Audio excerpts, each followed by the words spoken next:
dan sehat.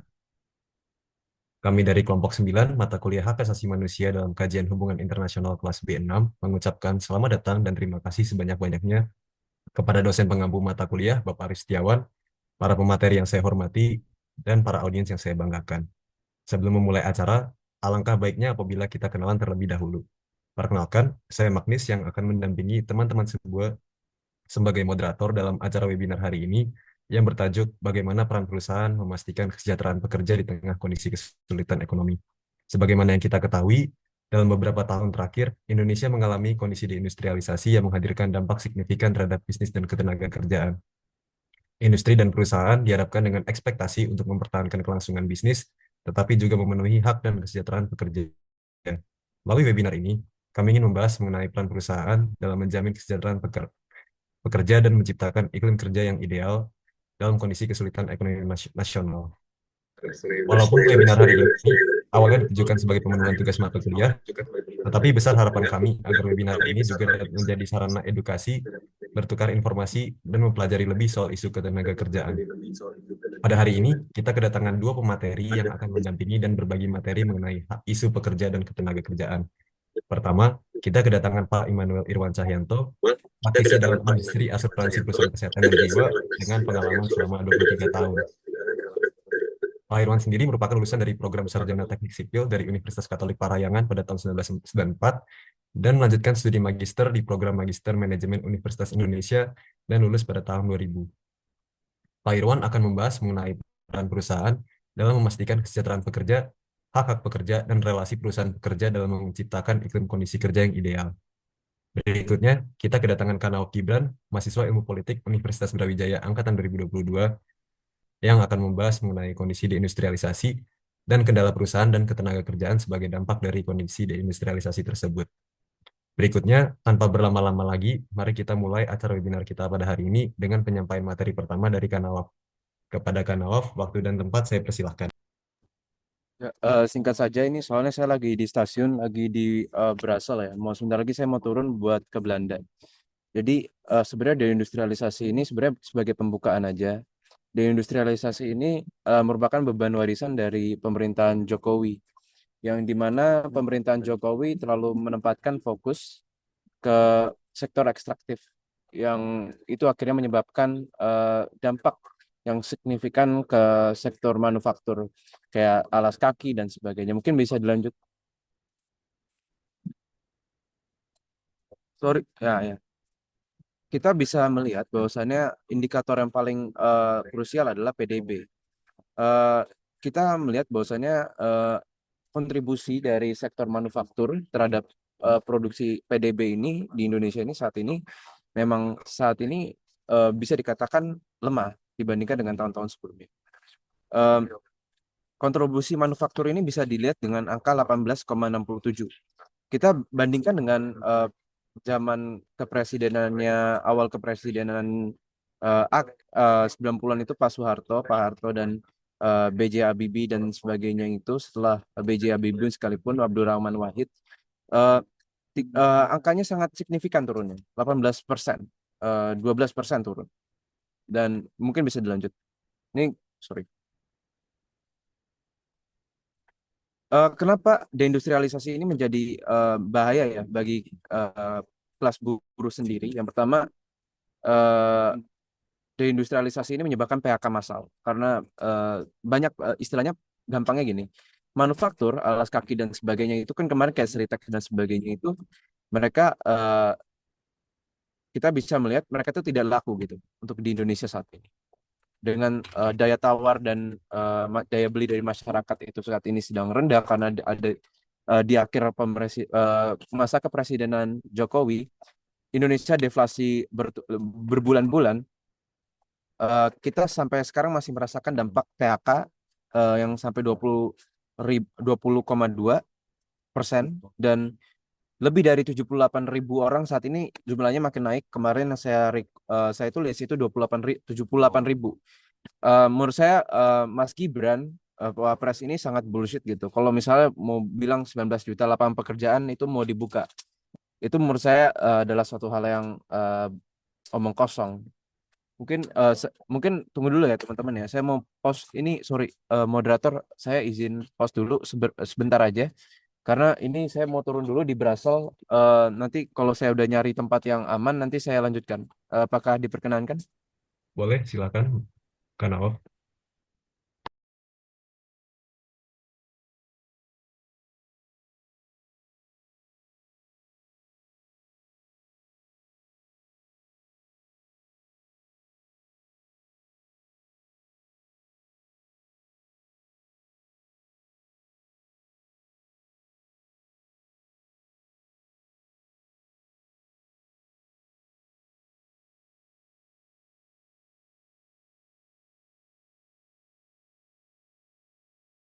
Buat para pemateri dan teman-teman audiens, mohon ditunggu karena untuk pemateri kita masih ada Webinar. dan akan masih mencari tempat yang lebih stabil. Terima kasih.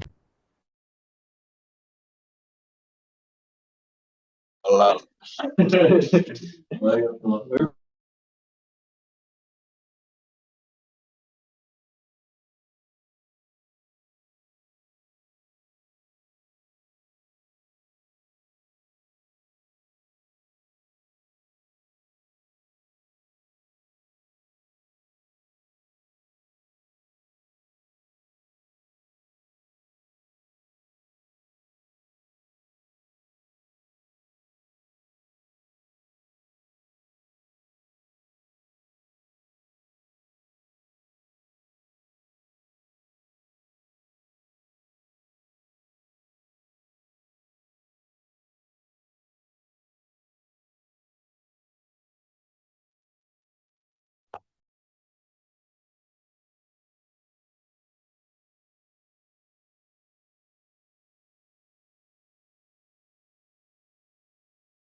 Sorry teman-teman, tadi bisa ada kendala. Ini aku udah bisa masuk lagi kan? Suara saya kedengeran ya?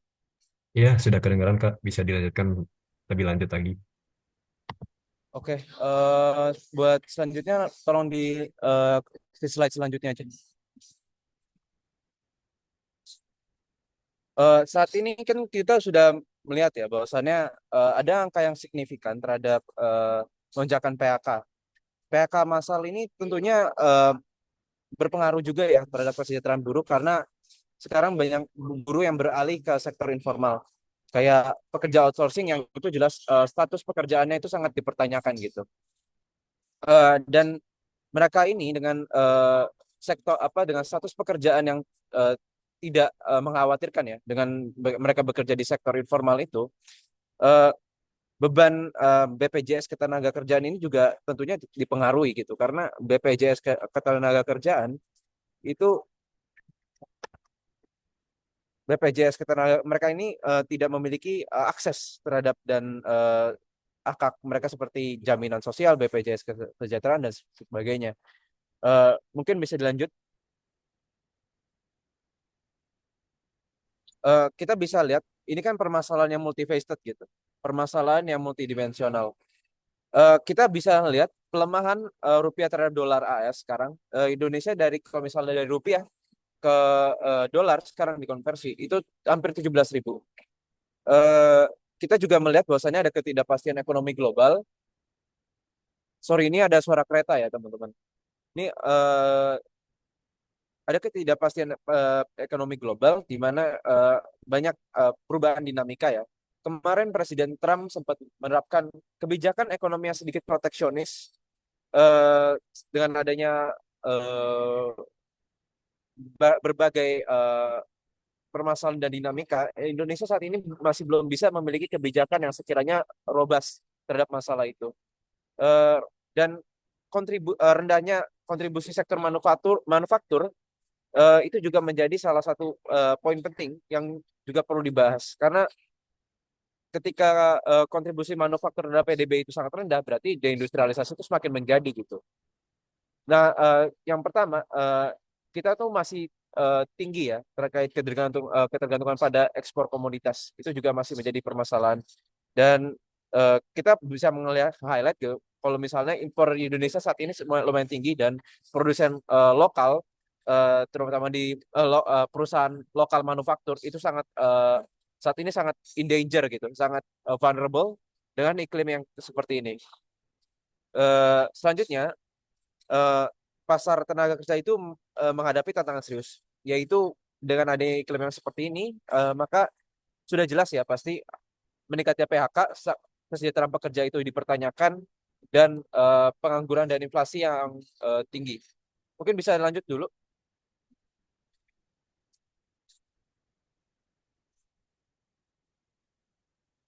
Eh, nah, kita bisa melihat dampak sosial dan ekonominya. Yang pertama, kinerja ekonomi Indonesia menurun menjelang pemilu 2024. Ini kan sudah saya sampaikan ya tadi, ini beban warisan ekonominya Jokowi. Pertumbuhan konsumsi rumah tangga itu melambat dari 5,06% menjadi 4,47% year on year. Investasi juga menurun. Foreign direct investment ke Indonesia itu selalu moderat, konsisten moderat, tapi baru kali ini menurun. Ekspor impor melambat karena turunnya harga komoditas global, dan pengangguran meningkat karena UMKM dan sektor manufaktur lokal ini eh, kalah saing dengan berbagai eh, yang pertama sektor ekstraktif, dan tentunya adalah dari impor dan ekspor dari perusahaan luar negeri. Pekerjaan di sektor UMKM umumnya tidak layak dan tanpa perlindungan hukum, dan ya tentunya ya ini karena kan banyak yang beralih ke sektor informal.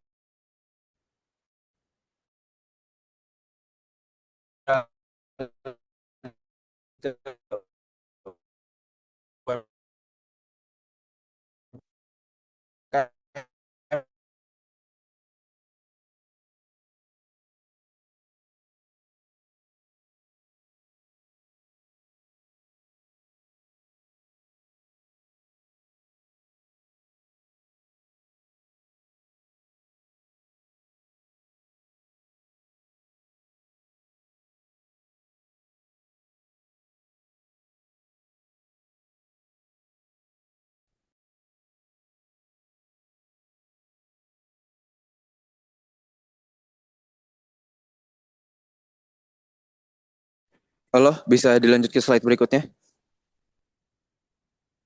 Nah, dengan kondisi ekonomi yang demikian, kita mempertanyakan gitu, bagaimana perusahaan itu akan menjamin hak-hak pekerjaannya. Mungkin dari sini Pak sebagai pembuka dan pengantar dicukupkan ya. Terima kasih teman-teman karena sudah hadir, eh, dan mungkin bisa dilanjutkan oleh saudara moderator. Mungkin dicukupkan. Terima kasih. Baik, terima kasih atas penyampaian materinya, Kanawal. Teman-teman sekalian, agar acara webinar pada hari ini dapat berjalan dengan efektif, maka bagi teman-teman yang memiliki pertanyaan, dapat disimpan terlebih dahulu dan disampaikan dalam sesi tanya-jawab dan diskusi dengan pemateri. Apabila sebelumnya dari Kanal sudah membahas mengenai kondisi deindustrialisasi dan kendalanya terhadap industri perusahaan dan ketenagakerjaan, maka berikutnya kita akan membahas mengenai peran perusahaan dalam memastikan kesejahteraan pekerja, hak-hak pekerja, dan relasi perusahaan pekerja dalam menciptakan iklim kondisi kerja yang ideal. Berikutnya, kami berkesempatan untuk mendapatkan materi yang bermanfaat mengenai isu pekerja dan ketenagakerjaan dari Pak Irwan yang berpengalaman sebagai praktisi dalam industri asuransi kesehatan dan jiwa selama 23 tahun. Kepada Pak Irwan, waktu dan tempat saya persilahkan. Oke, terima kasih Mas Magnis. Selamat sore, Assalamualaikum, salam sejahtera buat kita semua ya. Excited banget hari ini saya diundang oleh Mas Magnis sama teman-teman semua. Biasanya saya kalau meeting ini dengan klien gitu ya, dengan klien, dengan rekan-rekan kerja di kantor. Tapi hari ini pengalaman pertama saya nih bisa sharing juga dengan rekan-rekan mahasiswa ya. Harapannya sebenarnya saya sebagai praktisi aja gitu loh, bukan expert di bidang apa HRD atau manajemen perusahaan, tapi sekedar sharing apa yang telah saya alami selama lebih dari 20 tahun. Terus juga disclaimer, mungkin ini saya sharing berdasarkan pengalaman saya di industri asuransi jiwa dan kesehatan gitu ya. Di mana nanti mungkin akan berbeda dengan industri-industri yang lain. Walaupun mungkin sekitar 70-80% pasti akan mirip-mirip ya. Terus juga ini sharing pengalaman saya sebagai Gen X gitu. Ini kan teman-teman mungkin Gen Z semua ya. Jadi mungkin ya bisa belajar lah. Mungkin nggak 100% akan sama, tapi kurang lebih mungkin bisa dapat lah. Dapat apa sharing pengalaman dari saya gitu. Ya, kenapa sih employee benefit ini adalah manfaat bagi karyawan gitu. Ini adalah salah satu bentuk benefit yang diberikan oleh perusahaan kepada karyawannya gitu. Kenapa tuh penting employee benefit? Itu kan sebenarnya ada dua ya, finansial dan non finansial gitu. Nah, biasanya umumnya kalau karyawan tuh dengar apa, tahunya tuh yang finansial gitu ya, salary, bonus segala macam. Nanti saya bisa jelaskan di slide berikutnya. Kenapa itu penting? Karena program employee benefit yang baik, dia akan menarik apa, membuat motivasi karyawan itu lebih tinggi gitu dan akan stay loyal gitu ya di perusahaan. Dia kan nggak akan gampang pindah gitu. Terus apabila perusahaan itu memiliki program apa benefit karyawan yang baik, dia akan mengattract talent gitu dari perusahaan-perusahaan lain gitu. Yang selain itu juga dia bisa meretain karyawan-karyawan di perusahaannya dia gitu. Jadi karyawan-karyawan yang bagus tidak akan pindah gitu. Secara rule of thumb, turnover rates dari perusahaan itu rata-rata harusnya yang bagus tuh 5-10% gitu. Jadi apabila turnovernya tinggi gitu, bisa dibayangkan kan teman-teman ya. Nanti baru ngerekrut karyawan, hilang kita rekrut lagi. Jadi waktu kita terlalu banyak yang dipakai bukannya untuk produksi yang produktif, tapi lebih ke memberikan training-training gitu. Padahal intinya kan kita maunya nggak terlalu banyak turnovernya gitu. Jadi kenapa penting? Ya kurang lebih tiga ini tujuannya untuk meningkatkan employee satisfaction dan pada ujung-ujungnya ya produktivitas dari perusahaan itu terjaga. Ya, mungkin bisa next. Nah, apa aja sih tipe-tipe manfaat buat karyawan gitu, tunjangan buat karyawan, employee benefit itu apa aja? Nah, umumnya itu di dari sisi karyawan itu ngelihat cuma empat tuh, empat yang pertama. Tapi saya tambahkan yang dua terakhir karena menurut saya itu cukup penting gitu ya. Dari sisi pengalaman saya itu akan penting sekali untuk membuat karyawan itu untuk tetap stay di perusahaannya gitu. Kalau pertama udah jelas lah pasti salary, compensation, gaji ya, teman-teman ya, bonus akhir tahun. Apabila performnya bagus, perusahaannya juga bagus, akan dapat bonus di akhir tahun. Ada THR juga gitu. Nah, yang nomor dua itu asuransi. Kenapa asuransi penting? Penting untuk peace of mind. Jadi ketenangan batin dari karyawannya, dia nggak terlalu pusing. Pada standarnya biasanya BPJS Kesehatan itu nanti akan di-cover oleh dibayarin oleh perusahaan juga. Tapi biasanya selain itu ada juga nih tambahan asuransi swastanya gitu. Karena kan biasanya untuk perusahaan-perusahaan itu BPJS tuh dianggap eh, kita harus ngikutin prosedurnya kan. Sedangkan kalau dari asuransi private yang komersial itu akan lebih membuat kenyamanan karena biasanya peserta ya bisa milih mau kemana saja akan di cover gitu ya. Dari sisi pemilihan rumah sakitnya dia akan lebih lebih leluasa lah dibandingkan kalau BPJS harus ngikuti prosedurnya. Pensiun juga, jadi mereka juga udah dimulai tuh untuk nabung. Untuk nabung di mana akan dipersiapkan buat pensiun dia nanti apabila sudah tidak bekerja. Nomor tiga, wellness benefit gitu. Wellness benefit itu apa? Misalnya teman-teman yang suka musik, yang suka olahraga. Nah, biasanya perusahaan tuh menyediakan fasilitas tersebut ya. Jadi ada ruangan khusus buat main musik, ada misalnya buat main badminton, main basket, main segala macam itu tetap ada gitu. Dia tujuannya juga untuk menjaga kesehatan bagi karyawannya gitu. Yang nomor empat yang penting juga apa?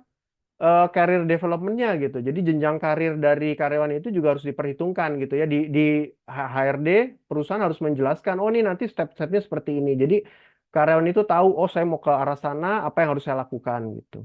Training juga training-training. Nah biasanya dari perusahaan itu akan ada baik dari internal training maupun dari external training. Team building juga gitu ya. Jadi untuk biasanya kalau dalam perusahaan itu kan masing-masing orang punya expertise masing-masing. Nah, gimana kita untuk kolaborasi, misalnya tetap harus melakukan team building supaya kita nggak kerja sendiri-sendiri, tapi menyatu gitu ya untuk tujuan yang perusahaan yang inginkan gitu. Terus, nah ini kelima ini lumayan penting nih, work-life balance nih teman-teman. Fasilitasnya gimana? Apakah dapat laptop? Apakah hanya komputer biasa gitu ya? Terus, apakah perusahaan juga memperbolehkan metode hybrid?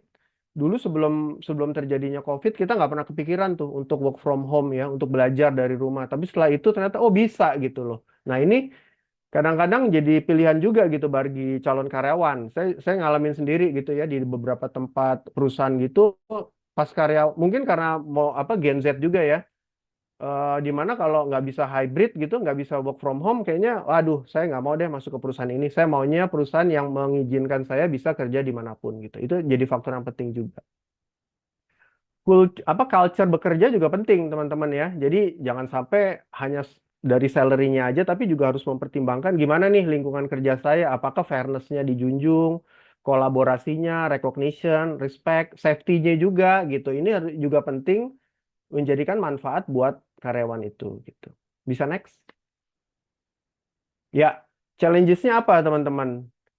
Challenges-nya ternyata perusahaan itu juga ngeluarin uang kan, biaya gitu. Jadi dalam mereka mendesain suatu program employee benefit gitu, mereka juga akan mempertimbangkan biaya. Jadi biayanya nggak boleh terlalu kecil, tapi juga nggak boleh terlalu besar gitu. Karena nggak nanti profitnya gimana gitu ya. Jadi harus balance gitu antara kira-kira manfaat yang akan diberikan ke karyawan sama dengan biayanya apakah bisa diselaraskan gitu ya. Jadi jangan sampai over, jangan juga sampai under. Terus program benefit ini juga harus dipastikan nih, inklusif nggak? Jadi jangan sampai benefit ini hanya misalnya dinikmatin oleh kelompok level tertentu, misalnya hanya manajer, tapi yang level lain nggak menikmati, itu juga nggak bagus gitu. Fairness-nya juga begitu. Apa itu fairness? Biasanya tuh tiap tiap jenjang itu ada manfaatnya yang beda-beda sih. Misalnya kalau untuk direktur, dia dapat fasilitas misalnya apa ya, bisa parkir gratis gitu. Nah, biasanya juga tetap ada tuh. Jadi untuk memacu karyawan juga, kalau saya bisa promote lagi, berarti manfaat saya akan lebih gitu ya. Jadi selain dari gajinya, tapi dia juga dapat manfaat fasilitas-fasilitas yang non finansialnya juga dia dapat gitu. Terus yang ketiga, adapting juga gitu ya. Jadi jangan sampai program benefitnya kita itu hanya untuk yang golongan kerja tertentu gitu. Kayak kalau seperti sekarang kan, Gen Z kan, mereka pasti misalnya rekan-rekan Gen Z tuh maunya yang bisa kerja dimanapun gitu. Nah, jangan sampai program benefit ini didesain hanya untuk generasi tertentu gitu. Jadi harus benar-benar ngikutin perkembangan zaman ya, jangan sampai out to date. Kali ini juga kita udah banyak juga perusahaan-perusahaan yang menetapkan flex band gitu, flexible benefit. Jadi disesuaikan. Misalnya kalau untuk yang Gen X mungkin lebih ke asuransi buat keluarga. Tapi kalau yang untuk yang single-single mungkin lebih disesuaikan. Mungkin mereka butuhnya apa ya? Traveling atau apa gitu ya, subsidi buat traveling. Jadi harus mempertimbangkan apa perkembangan zaman juga gitu. Next mungkin. Ya, ini terakhir mungkin ya, slide terakhir, dalam kondisi sulit apa sih yang biasa bisa dilakukan perusahaan gitu. Biasanya kan memang kalau dalam kondisi sulit itu perusahaan kan ujung-ujungnya tuh PHK. Tadi Mas Gibran bagus banget tuh udah jelasin secara overall apa kondisi makro kita ya. Jadi apabila kesulitan keuangan ujung-ujungnya tuh bisa PHK gitu. Itu kan karena kan kondisinya paling gampang banget itu. Biaya langsung di-cut cost gitu ya. Jadi PHK gitu. Padahal sebenarnya perusahaan juga ini berdasarkan pengalaman saya yang saya dapatkan gitu ya di industri asuransi jiwa gitu. Sebenarnya banyak hal-hal yang bisa dilakukan, tapi nggak harus melakukan PHK gitu. Misalnya pertama, kita bisa melakukan flexibility dalam sisi bekerja misalnya, memperbolehkan karyawan kita work from home gitu. Itu kan juga dari sisi karyawan itu kan biayanya lumayan tuh bisa di cut cost ya. Misalnya tadinya 5 hari kerja harus datang ke kantor terus, mungkin nanti 3 hari kerja, 2 hari bisa di rumah gitu ya kan. Biaya transport yang 2 hari itu kan lumayan tuh, bisa jadi cost saving juga gitu ya. Flexi hours juga gitu. Misalnya ada yang masuk jam 7, pulangnya jam 4, masuk jam 8, pulang jam 5, jam 9, pulang jam 6. Nah, itu kadang-kadang akan membuat karyawan juga lebih fleksibel dalam menyesuaikan sesuai kebutuhan dia gitu.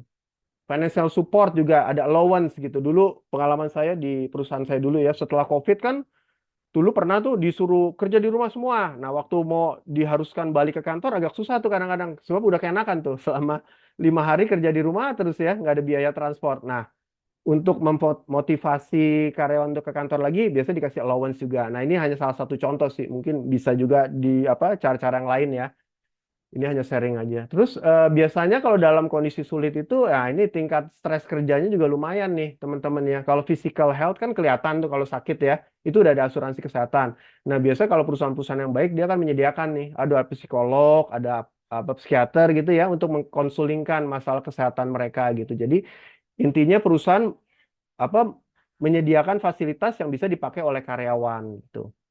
Terus Krisis sama opportunity ya tadi kan dibilang kan masa krisis. Sebenarnya ya krisis ini jadi kita harus kreatif gitu loh. Jadi memberikan kita peluang untuk growth gitu ya, baik secara personal atau tim gitu. Itu banyak kejadian kan contohnya waktu masa COVID ya. Jadi banyak-banyak apa ternyata kalau sesuatu krisis itu belum tentu terjadi di semua industri gitu.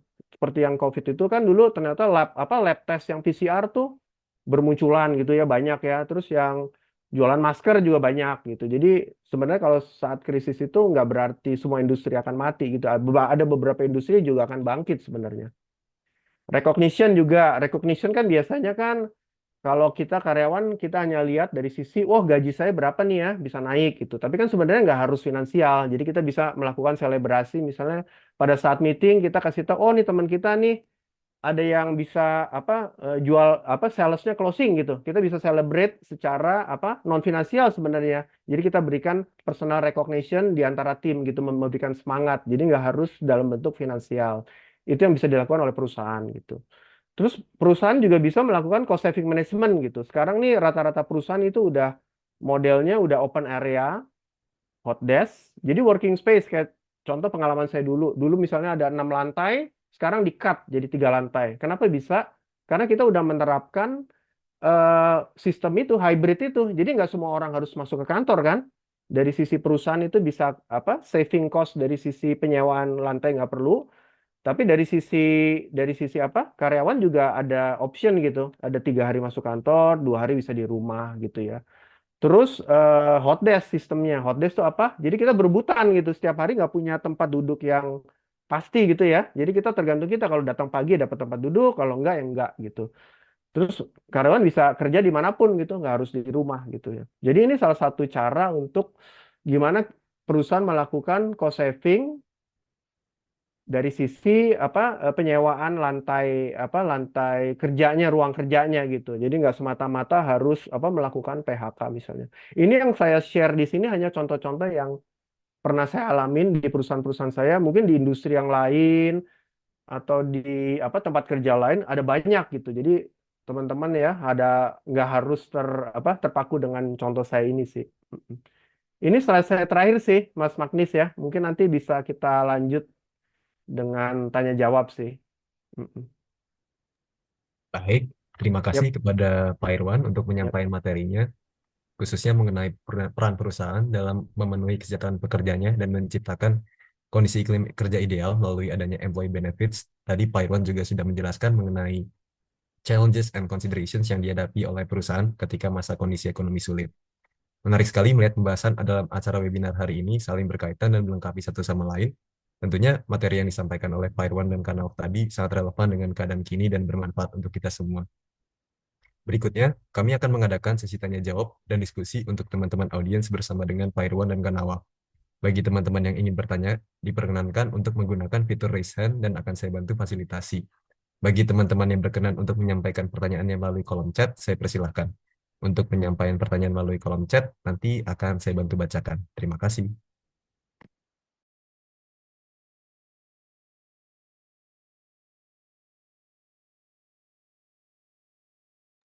Mungkin buat teman-teman yang ingin bertanya, bisa dimulai.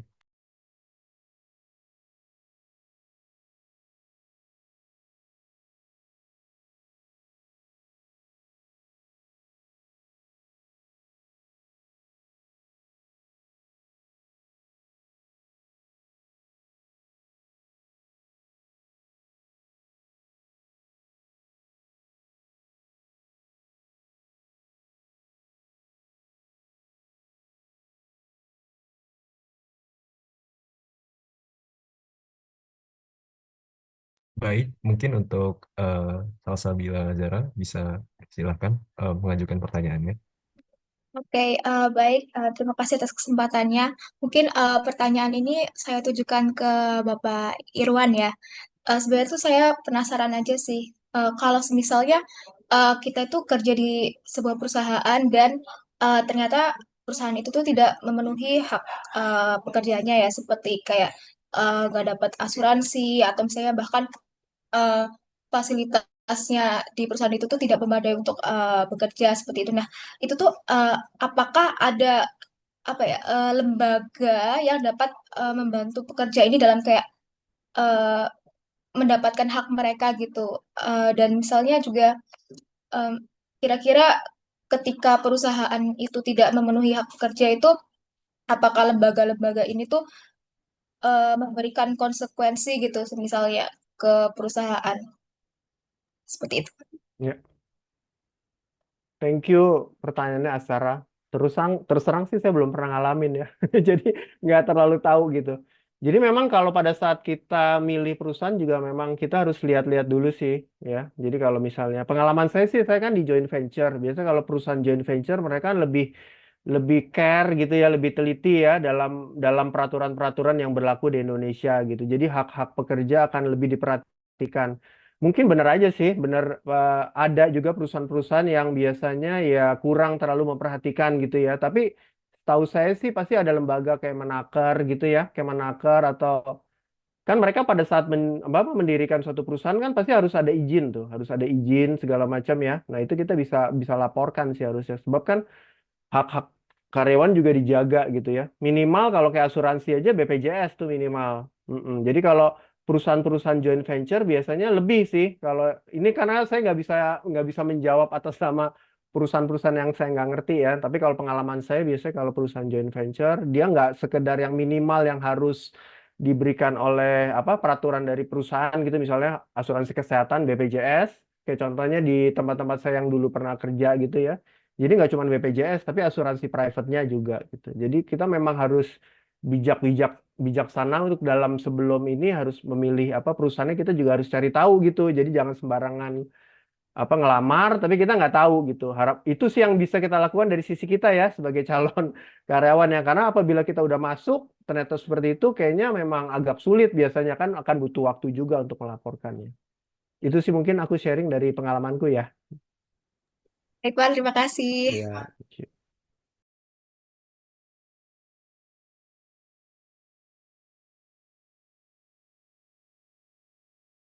Baik, mungkin buat teman-teman yang lain, apakah ada pertanyaan lebih lanjut? Mungkin bisa menggunakan fitur raise hand atau sampaikan pertanyaannya melalui kolom chat. Terima kasih.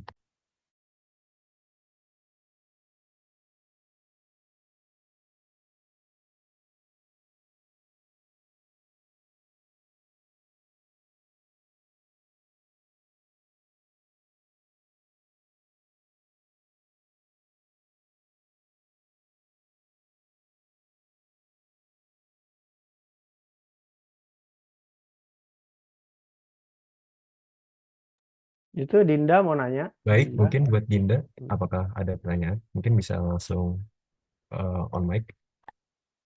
Baik, sebelumnya apakah suara saya terdengar? Terdengar, terdengar jelas kok. Baik, sebelumnya terima kasih atas kesempatannya dan juga penyampaian materinya kepada Bapak Irfan yang sangat informatif dan juga memberi pemahaman baru kepada kami. Nah, saya izin bertanya terkait kondisi keadaan lapangan pekerjaan sekarang, Pak. Sekarang kan bagi kita mahasiswa itu banyak marak adanya unpaid internship dan juga rawan terjadinya eksploitasi, terutama sebagai para pekerja yang baru terjun di dunia pekerjaan. Nah, itu apakah ada tips dan trik dalam memilih perusahaan ataupun dunia kerja sebagai tenaga kerja baru yang masih awam seperti itu, Pak? Terima kasih banyak. Thank you. Pertanyaannya memang apa relevan sama kondisi sekarang ya. Jadi ya memang mungkin sebelum kita mungkin mirip tadi pertanyaan sama yang sebelumnya ya. Jadi kita harus cari-cari tahu sih. Biasanya kan perusahaan itu sekarang era informasi ini gampang ya, kita bisa lihat di website segala macam, cari pengalaman gitu ya, apa cari informasi terkait perusahaan sekarang jauh lebih mudah dibandingkan dulu gitu.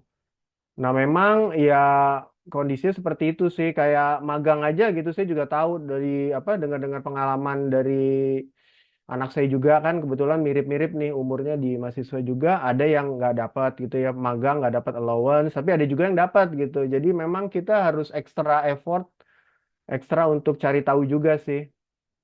Kalau perusahaan seperti itu sih memang nggak ideal ya kondisinya, memang nggak sama gitu perusahaan, ada yang oke, ada yang kurang oke gitu. Tapi kalau kurang lebih sih, kalau tips saya sih ya itu ya, sebab pengalaman saya dulu kan di joint venture. Kalau joint venture memang mereka lebih lebih apa, lebih menjaga lah, karena mereka udah invest dari luar kan, perusahaan luar ya.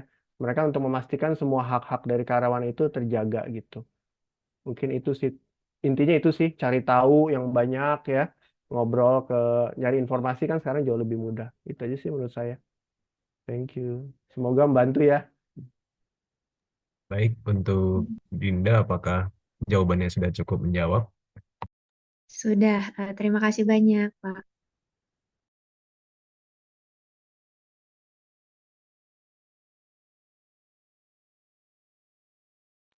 Mungkin buat teman-teman yang lain, apakah masih ada yang ingin mengajukan pertanyaan? Karena sekarang masih berlangsung buat sesi tanya jawab dan diskusinya.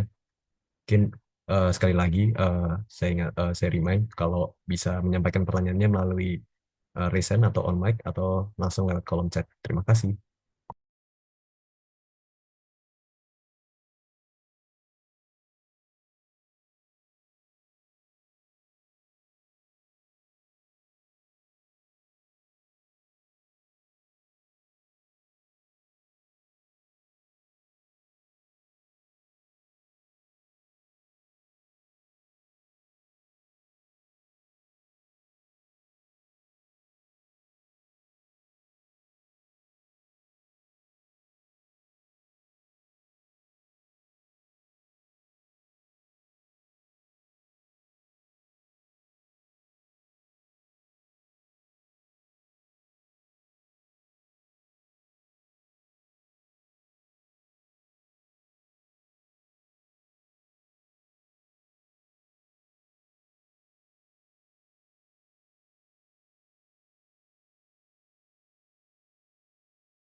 Boleh tahu nih teman-teman dari fakultas mana ya, Mas Magnis?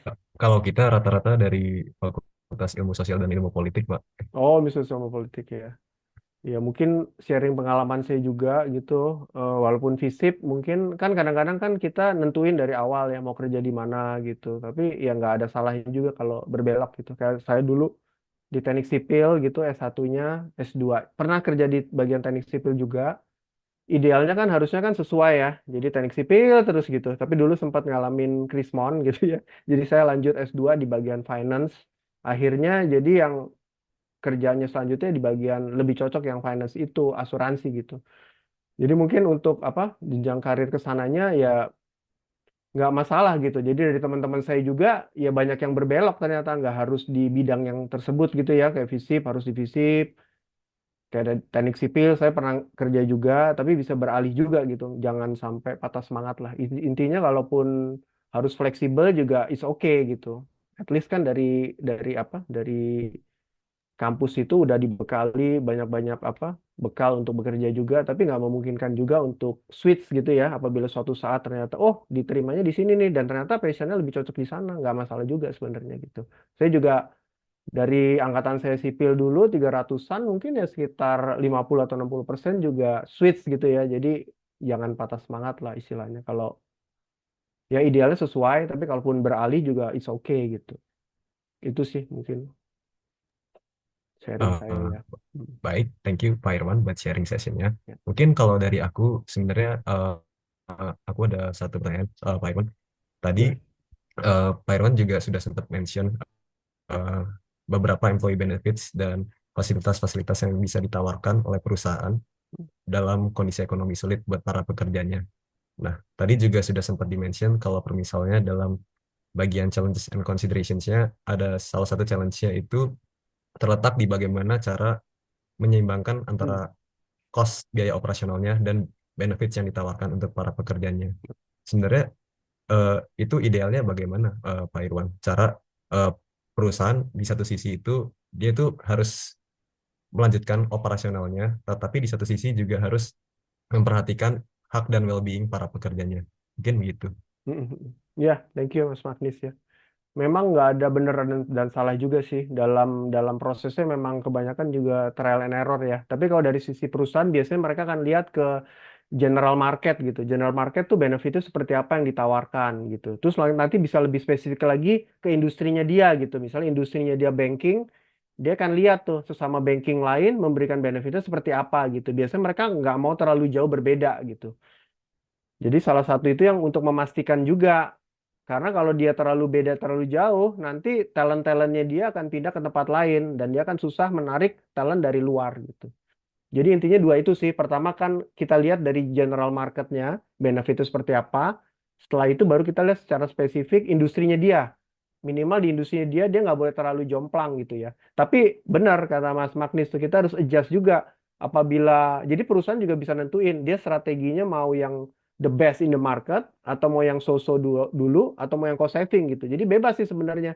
Nggak ada yang benar yang salah juga. Seperti mereka mau menggenjot produksi misalnya, jadi nggak terlalu banyak, agak diturunin bisa juga tuh. Jadi nggak ada benar salah. Jadi lebih ke tergantung keputusan manajemen aja mereka mau seperti apa gitu. Tapi semua strategi ada plus minusnya. Gitu sih Mas Magdis ya. Baik, thank you Pak Irwan Ya. untuk pertanyaannya. Ya.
Mungkin saya mau bertanya juga untuk Bapak Irwan.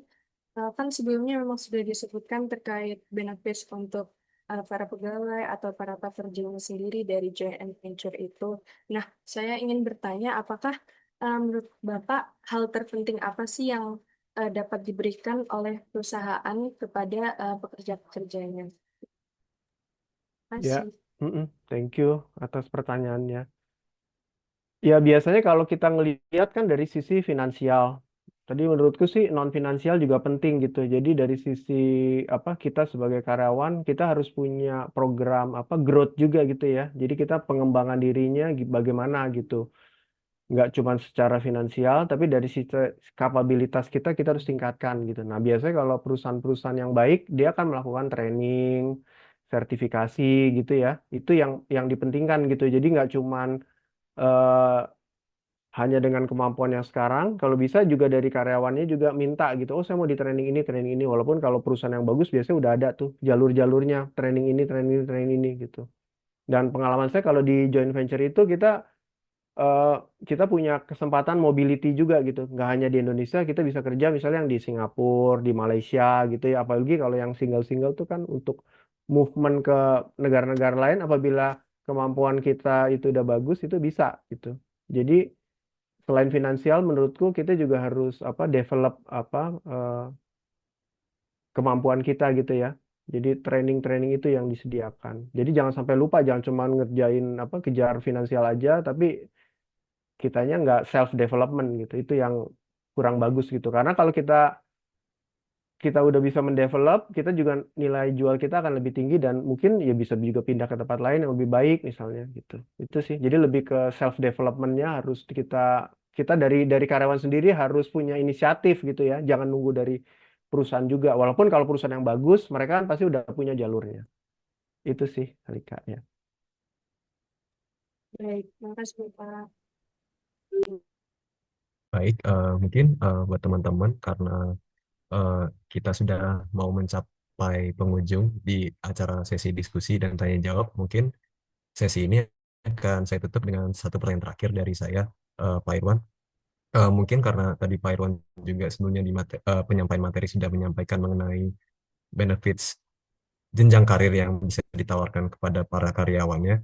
Sebenarnya idealnya bagaimana perusahaan itu bisa menginsure adanya jenjang karir yang pas dan keberlanjutannya bagus buat para pekerjanya, dan idealnya cara menciptakan jenjang karir yang bagus dari perusahaan itu bagaimana buat para pekerjanya. Mungkin itu. Ya, thank you, Magnis. Ya, jadi kalau dari sisi perusahaan kita apa penilaian kinerja itu nggak cuma di akhir tahun, tapi kita akan review per quarter gitu ya, per quarter, per 6 bulan. Jadi dari manajernya harus ngobrol banyak komunikasi juga ke karyawan apa ke anak buahnya gitu. Nah, cuman ya kan nggak bisa semuanya juga naik gitu kan. Istilahnya kalau biasanya kalau di perusahaan itu modelnya seperti kerucut gitu ya. Jadi makin posisi makin atas itu akan lebih sedikit gitu dibandingkan yang bawah. Karena kita nggak bisa semuanya jadi bos kan gitu. Nah, itu yang paling fairness-nya sih harus ada fairness-nya. Memang si AI nggak cuman dalam rangka promosi itu dari sisi perusahaan juga harus apa nggak boleh bias gitu ya. Ini naik promosi kenapa nih? Harus ada reasoningnya gitu. Terus biasanya juga kalau di perusahaan yang baik itu kita nggak cuman atasan kita yang nilai, jadi ada atasannya atasan lagi 2 level sama peernya juga gitu. Jadi nggak cuman kalau model-model dulu kan hanya atasannya aja yang menilai ya. Jadi kadang-kadang agak bias tuh. Kalau gue bisa dekat sama dia, nanti bisa promosi nih. Tapi sekarang nggak. Sekarang modelnya akan dilihat secara approach-nya secara holistik gitu. Jadi pada saat perusahaan mau melakukan promosi, dia akan lihat lagi tuh atasannya juga menilai, terus peer-nya juga akan menilai gitu. Jadi nggak semata-mata satu PIC aja. Jadi untuk menghindarkan bias. Kurang lebih seperti itu sih, Mas Magnis ya. Dan juga KPI-nya harus jelas. Jadi misalnya dia sales jualan berapa banyak, itu-itunya akan lebih terukur ya dibandingkan kalau misalnya nggak jelas, jadi susah gitu. Hanya berdasarkan apa kedekatan aja gitu. Itu yang kita berusaha hindarkan sih. Nah, biasanya kalau perusahaan-perusahaan yang private, joint venture itu aturannya lebih lebih lebih clear sih, lebih jelas. Gitu sih, Mas Magnis ya. Baik, terima kasih banyak Pak Irwan buat jawabannya. Ya. Sudah menjawab. Ya. Baik teman-teman, karena kita juga sudah mencapai penghujung eh, sesi pada acara webinar kita pada hari ini. Mungkin ada pada kedua materi hari ini telah memberikan konteks keseluruhan mengenai kondisi deindustrialisasi di Indonesia, dampaknya terhadap industri dan ketenagakerjaan, kendala perusahaan dalam memastikan kesejahteraan pekerja, dan kemungkinan peran perusahaan peran perusahaan dalam menciptakan kondisi kerja yang ideal dan memenuhi kesejahteraan para pekerjanya dalam kondisi ekonomi yang sulit.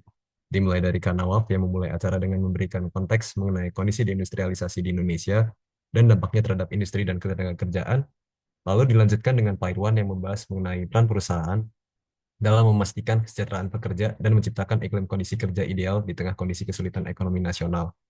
Diharapkan melalui acara webinar pada hari ini dapat memberikan manfaat dan wawasan kepada kita semua mengenai hak-hak pekerja, relasi industri perusahaan dengan pekerja, dan peran perusahaan dalam memastikan kesejahteraan pekerja dan menciptakan iklim kondisi kerja ideal. Sebelum saya mengakhiri webinar pada sore hari ini, alangkah baiknya apabila kita berfoto bersama dulu sebelum menutup acara webinar pada hari ini. Kepada para pemateri dan teman-teman sekalian, saya persilahkan untuk menyalakan kamera dan saya akan turut membantu panitia PDD yang bertugas untuk melakukan sesi dokumentasi. Mungkin bisa dimulai dari slide pertama, bisa menyalakan kamera buat teman-teman.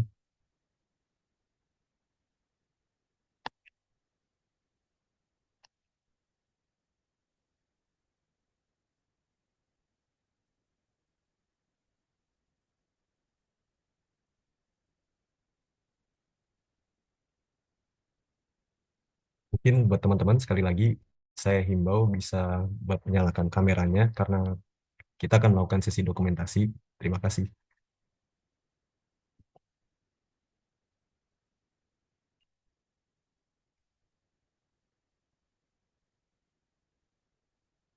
Baik, mungkin buat buat teman operator, karena eh, ini kita sudah memulai sesi dokumentasi, mungkin bisa dimulai buat slide pertama. 1, 2, 3. Lalu mungkin buat teman-teman di slide kedua, mungkin bisa menyalakan kameranya.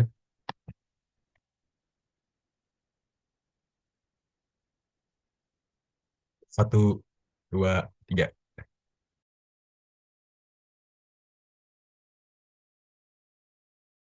Baik, teman-teman, karena kita sudah berada di sesi penghujung acara webinar kita pada hari ini, saya ingin mengucapkan terima kasih banyak atas partisipasi pemateri, panitia, teman-teman audiens dalam webinar hari ini.